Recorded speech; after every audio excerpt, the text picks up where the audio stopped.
সুদানে শান্তিরক্ষী মিশনে আহত কুষ্টিয়ার লেফটেন্যান্ট কর্নেল খালেকুজ্জামানের বাড়ি কুষ্টিয়া শহরের ঈদগাপাড়ায়। চলতি বছরের জানুয়ারি মাসে তিনি শান্তিরক্ষা মিশনে সুদানে যান। এর আগে তিনি বগুড়া ক্যান্টনমেন্টে ব্যাটালিয়ন কমান্ডার সিও ছিলেন। আইএসপিআর ছবি প্রকাশের পর তার পরিবারের লোকজন বিষয়টি জানতে পারেন। এ ঘটনার পর থেকে তার পরিবারের সদস্যরা উদ্বেগের মধ্যে রয়েছেন।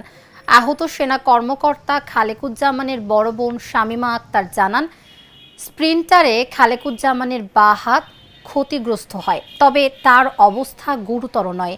ঘটনার পরপরই হেলিকপ্টার যোগে আবি হাসপাতালে তাকে নেওয়া হয়। সেখানে তার চিকিৎসা চলছে।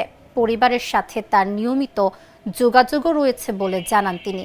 খালেকুজ্জামান একজন মুক্তিযোদ্ধা পরিবারের সন্তান। তার বাবা মৃত খন্দকার আক্তারুজ্জামান। জি, জি, আলহামদুলিল্লাহ আছে। ওনার সাথে কথা হয়েছে। ওই হাতে স্প্লিন্টার লাগছে, হাসপাতালে আবি শহরে নিয়ে গেছে হেলিকপ্টারে করে। জি, জি, শঙ্কামুক্ত। জি, আমরা এটুকুই জানলাম যে ওখানে একটা এনিমির সাথে হয়েছে, গন্ডগোল হয়েছে, সেখানে গুলি তার কয়েকজন সহকর্মী মৃত্যুবরণ করেছে, ওর হাতে গুলি লেগেছে, এইটুকুই জানলাম। হ্যাঁ, সে বেঁচে আছে। আমার ছোট আপন খালাতো ভাই, আমাদের সামনে কলিপিটি করে মানুষ হয়েছে। সে শান্তিরক্ষা মিশনে গেছে।